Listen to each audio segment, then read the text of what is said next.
नमस्कार। इस अगले वीडियो में हम देखेंगे मेष लग्न यानी एरीज एसेंडेंट वालों के लिए मार्च 2025 का महीना कैसा रहेगा। एरीज एसेंडेंट से मतलब है नंबर 1, एक नंबर आपका इस घर में यहाँ पे लिखा होगा। मंगल और बृहस्पति दोनों की ही शुभ दृष्टि आपके दशम स्थान यानी प्रोफेशन, जॉब हो या बिजनेस हो, उस पर बहुत अच्छी शुभ दृष्टि पड़ रही है। बृहस्पति 24 फरवरी से मार्गी हो चुके हैं और 14 मई तक आपके कैश फ्लो को तो बना के रखेंगे ही, लेकिन पहले प्रोफेशन की स्टेटस को देख लें। प्रोफेशन की सिचुएशन यानी आपका व्यापार हो या जॉब हो, उस पर नवीं दृष्टि बृहस्पति की पड़ रही है। तो बृहस्पति आपके बिजनेस या जॉब में ग्रोथ प्रोस्पेक्ट्स काफ़ी अच्छा ला करके देंगे, एक्सपेंशन कराएंगे, ग्रोथ देंगे। और मंगल जो कि पुनर्वसु नक्षत्र में है, पुनः वसु रीसेटलमेंट यानी फिर से एक न्यू अपॉर्चुनिटी आपको बिजनेस फ्रंट पे या जॉब फ्रंट पे मिलेगी। और जहां दोनों और मंगल कैटेलिटिक इफेक्ट देते हैं यानी ट्रिगर करते हैं, एग्जीक्यूशन में लाते हैं, एक्शन में लाते हैं चीज़ों को, तो मंगल की भी 8वीं दृष्टि आपके करियर के स्थान पे पड़ रही है यानी प्रोफेशन या जॉब में मंगल जो कि आपके लग्नेश हैं, आपके कुंडली के हीरो हैं, आपके लाइफ के कर्ता धर्ता हैं। जीवन काल में आपके लाइफ के ईसीजी मार्कर के रूप में कार्य करते हैं। पॉजिटिवली बात कर रहा हूँ, ईसीजी नेगेटिवली नहीं बोल रहा, पॉजिटिवली जो आपके लग्न के हीरो हैं मंगल, उनकी 8वीं दृष्टि अभी दशम स्थान पे पड़ रही है और यहाँ पे शुभ दृष्टि है क्योंकि पुनर्वसु नक्षत्र में है। और बृहस्पति भी यहाँ पे दोनों कंबाइंड, जो खास करके इम्पैक्ट में इम्पॉर्टेंट पॉइंट बोलना चाह रहा हूँ वो ये है कि जुपिटर एंड मार्स की कंबाइंड दृष्टि 10th हाउस पे पड़ने से एक शुभ प्रोस्पेक्ट आपके बिजनेस या जॉब में ग्रोथ के लिए या एक्सपेंशन के लिए, बिजनेस या जॉब के ग्रोथ एंड एक्सपेंशन दोनों के लिए प्रोफेशन पे पड़ रहा है। और आपके 10th हाउस के स्वामी लॉर्ड जो शनि हैं वो भी लाभ स्थान पे हैं, अपने से दूसरे हाउस में हैं। तो दूसरा हाउस यानी लाभ स्थान पर हैं, अपनी ही राशि में है, तो ये भी सिचुएशन काफ़ी फेवरेबल है। शनि हालांकि 29 मार्च तक ही आपके लाभ स्थान पे रहेंगे, उस पर भी हम आएंगे वीडियो के अंत तक। लेकिन मार्च का महीना जो है उसमें जुपिटर, मार्स, बृहस्पति, मंगल दोनों की दृष्टि 10th हाउस पे और दशम के स्वामी यानी प्रोफेशन हाउस के जो स्वामी हैं कर्मेश जो हैं वो भी 11th हाउस में लाभ स्थान पे। तो मार्च में आप लोगों की सिचुएशन काफ़ी अच्छी रहेगी। प्रोफेशन या जॉब की बात कर रहा हूँ खास करके अभी पर्टिकुलरली। लेकिन वहाँ पे 14 मार्च से 14 अप्रैल, देखिए 14 मार्च के पहले सूर्य आपके लाभ स्थान पर हैं, तो आपके बॉसेस से, मैनेजमेंट से, सीनियर अथॉरिटी, गवर्नमेंट, इन चीज़ों से, इन लोगों से आपको लाभ मिलेगा खास करके 14 मार्च तक। वैसे बिजनेस या जॉब में ओवरऑल ग्रोथ पूरे मार्च में है, लेकिन जब हम पर्टिकुलरली अपने बॉसेस की बात करते हैं, अगर जॉब में है तो सीनियर की बात करते हैं, गवर्नमेंट से रिलेटेड कोई काम हो उसकी बात करते हैं, कोई अथॉरिटी हो, बोर्ड हो, किसी सोसाइटी में रहते हैं तो उसके RWA हो, तो इन चीज़ों से रिलेटेड बात करते हैं, तो 14 मार्च तक ये फेवरेबल रिजल्ट्स देंगे। लेकिन 14 मार्च से 14 अप्रैल तक सूर्य जो कि पंचम के स्वामी हैं, सूर्य जब वो 12वें स्थान पे जाएंगे तो वहाँ पे आपको बैकफुट पे रहना होगा गवर्नमेंट से, मैनेजमेंट से, अथॉरिटी से, सीनियर से, बॉसेस से। यहाँ पे खास करके ध्यान दीजिए कि सूर्य राहु के साथ रहेंगे, यानी राहु एक रिबेलियस है, बगावती है, और वहीं sun is government and rules regulation. तो कहीं ना कहीं क्लैश हो रहा है। इस क्लैश में कहीं प्रॉब्लम आ सकती है खास करके गवर्नमेंट से। अभी एक तो 12th हाउस में सूर्य गए हैं, पहली बात यह है कि 12वें स्थान पे जाने से ही प्रॉब्लम स्टार्ट हो जाती है 14 मार्च से 14 अप्रैल तक। और ऊपर से वहाँ पे राहु भी बैठे हैं, तो इन दोनों का कॉम्बिनेशन यहाँ पे कंबाइंड इफेक्ट ला रहा है जो फेवरेबल नहीं है, किसी न किसी तरह से ये एक गवर्नमेंट से, सिस्टम से डिस्प्यूटेबल सिचुएशन भी बना रहा है। 6th के लॉर्ड भी मरकरी आपके इस समय 12वें स्थान पे हैं। बुध का गोचर देखिए पूरे 28 फरवरी से 7 मई तक आपके 12वें स्थान पे हैं। तो किसी तरह का झगड़ा हो सकता है टैक्सेस से रिलेटेड, यानी गवर्नमेंट ही का काम हुआ तो टैक्स से रिलेटेड गवर्नमेंट के कोई पानी बिल हो, बिजली बिल हो, इस तरह को कोई भी सब्जेक्ट हो जिसमें authority management government senior father से रिलेशन हो, तो इसमें खास करके आपको केयरफुल रहना है, क्योंकि सिस्टम से अगर आप लड़ेंगे इस वक्त पे तो आपका काफ़ी नुकसान हो सकता है, क्योंकि सन आपके राहु के साथ हैं। इस बात का खास करके ध्यान रखिएगा। और छठा लॉर्ड आपके छठे भाव का स्वामी बुध इस वक्त 12th हाउस में है, जो कि झगड़े को जन्म दे सकते हैं। 28 फरवरी से पूरे हैं 7 मई तक। तो मार्च के महीने की खास करके बात करें तो ये खास करके इस पॉइंट से रिलेटेड था कि गवर्नमेंट सीनियर अथॉरिटी। वैसे अब अगर कैश फ्लो की बात करें तो हमने पहले आपके प्रोफेशन की बात की, प्रोफेशन से रिलेटेड यानी काम धंधे से रिलेटेड, बिजनेस हो या जॉब हो, पूरा मार्च का महीना आपका काफ़ी अच्छा रहेगा। खास करके 14 मार्च तक bosses, senior authority, management, government से भी फेवर मिलेगा। लेकिन 14 मार्च के बाद प्रोफेशन तो अच्छा रहेगा, लेकिन कहीं ना कहीं government management authority, senior father से कोई डिस्प्यूटेबल सिचुएशन हो सकता है और वहाँ पे कोई प्रॉब्लम आ सकती है, क्योंकि सूर्य राहु के साथ रहेंगे 14 मार्च से 14 अप्रैल तक। वहीं देखिए ये भी है कि बृहस्पति जहाँ एक तरफ बहुत अच्छा कैश फ्लो आपको some good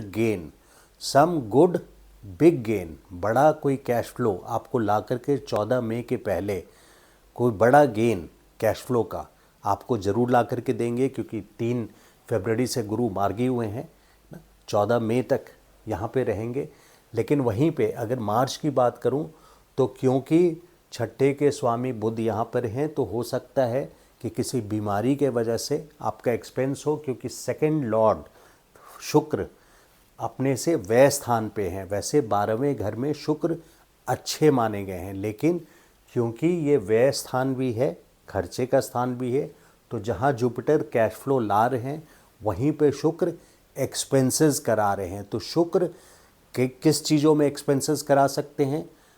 media, fashion, comfort से रिलेटेड चीज़ों में, सुख सुविधा के रिलेटेड चीज़ों में, फैशन इंडस्ट्री में ना, शॉपिंग, लग्जरी, इस तरह के सुख सुविधा के आइटम पे परफ्यूम खरीदना, एक्सपेंसेस, इस तरह के फूड खाना, शौकिया खाना खाना बाहर, इस तरह के एक्सपेंसेस आपके सामने पूरे 31 मई तक हैं। 28 जनवरी से लेके 31 मई तक शुक्र यहीं पर है, तो ये एक्सपेंसेस को बना करके रखेंगे। कैश फ्लो जहां आपको बृहस्पति दे रहे हैं, वहीं शुक्र जो सेकंड हाउस के लॉर्ड हैं वो आपके खर्चे को भी बढ़ावा दे रहे हैं। तो इस बैलेंस को आप बना करके रख सकें, ज्योतिष का यही फ़ायदा है। और ये भी हो सकता है कि बीमारी के वजह से, क्योंकि मार्च में बुध छठे का स्वामी आपके 12th हाउस में है, जिसके वजह से बीमारी के कारण भी आपका खर्च हो सकता है। और 14 मार्च से 14 अप्रैल तक में संतान से रिलेटेड कोई बीमारी के एक्सपेंस में भी खर्च हो सकता है। आप मैरिड हैं, आपके बच्चे हैं, तो बच्चों के related any disease related to your child, उसके वजह से भी आपके एक्सपेंस हो सकते हैं। इस बात का आप ध्यान रखिए। और ये भी हो सकता है कि आपके बच्चे यहाँ पे सन 14 मार्च के बाद 5th हाउस के लॉर्ड हैं, तो आपके चिल्ड्रन या चाइल्ड कोई डिस्प्यूटेबल या लड़ाई झगड़े के सिचुएशन में किसी तरह की प्रॉब्लम में आ जाएं, क्योंकि sun is in conflict with Rahu and is conjunct with mercury, यानी बुध के साथ बैठे हैं और राहु के साथ हैं। तो यहाँ पे एक झगड़े वाली स्थिति हो सकता है कि आपको आपके बच्चों के कारण भी मिल जाए। तो 14 मई तक आपके कैश फ्लो का हमने देखा है कि कैश फ्लो काफ़ी अच्छा रहेगा आपका खास करके, और वहीं एक्सपेंसेस शुक्र बना करके रखेंगे। शनि, इस बात को ध्यान रखिए कि आपके कर्मेश 29 मार्च के बाद से 2027 के 2 जून तक आपके 12th हाउस में रहेंगे, यानी व्यय स्थान, दुर्भाग्य स्थान भी बोलते हैं इसको। आपको इन 2 सालों में 29 मार्च से लेकर के 2 जून 2027 तक आपको अगला 30 साल की प्लानिंग करवाएंगे। यहाँ पे बैकफुट पे आपको ले आते हैं। अभी 2023 जनवरी से शनि की पोजीशन जो कि आपके कर्मेश हैं बहुत अच्छी थी, और 29 मार्च के बाद यही 12th हाउस में जाने के कारण आपको एक आइसोलेशन वाले स्टेट में ले जाएंगे, यानी अकेलापन महसूस होगा। अगर आप गवर्नमेंट सर्विस में भी हैं तो हो सकता है आपकी बिल्कुल दूर कहीं एकांत में आपकी पोस्टिंग कर दें, जैसे फार नॉर्थ ईस्ट में कर दें इंडिया में, या कहीं रन ऑफ कच्छ में वेस्टर्न जोन में कर दें, या बिल्कुल इंटीरियर में कहीं आपकी पोस्टिंग हो जाए। ज़रूरी नहीं है east west north south, but कहीं मेट्रोज़ वगैरह में है, मेट्रो सिटीज़ में है तो इंटीरियर में पोस्टिंग हो जाए, यानी आपको कट ऑफ कर दें सोसाइटी से, अपने समाज से कट ऑफ करके दूर की पोस्टिंग ले आएंगे। और गवर्नमेंट जॉब में नहीं है तो भी आपको एक अकेलापन वाले सिचुएशन में ले आएंगे। यहाँ पे कई बार लोगों को रिनंसिएशन यानी संन्यास ले लेने का भी मन करता है। तो ये बेसिकली अध्यात्म का घर है। 4, 8, 12, तो 12 की बात करें इस वक्त जहाँ पे शनि 29 मार्च के बाद, इस महीने के 29 मार्च के बाद 2027 2 जून तक वहाँ पे रहेंगे। तो इस टाइम पे आपको प्लानिंग करने का ये बहुत अच्छा समय है कि शनि का जब चक्र फिर से लग्न से शुरू होगा तो 29.5 साल, लगभग 30 साल बोल देता हूँ राउंड ऑफ फिगर, 29.5 साल आपकी प्लानिंग क्या क्या करनी है, कर्मों की समीक्षा करके आपको फिर से कैसे चलना है, लाइफ अपनी कैसे बितानी है और करियर में क्या करना है, उसकी आपको समीक्षा करने के लिए, प्लानिंग करने के लिए ये बेस्ट टाइम रहता है। वहीं पे 29 मार्च खास करके देखिए कि 28-29 मार्च को 6 ग्रहों की युति है, और सारे 6 ग्रह, 6 में से 5 ग्रह आपके जन्म के गोचर के केतु को देख रहे होंगे।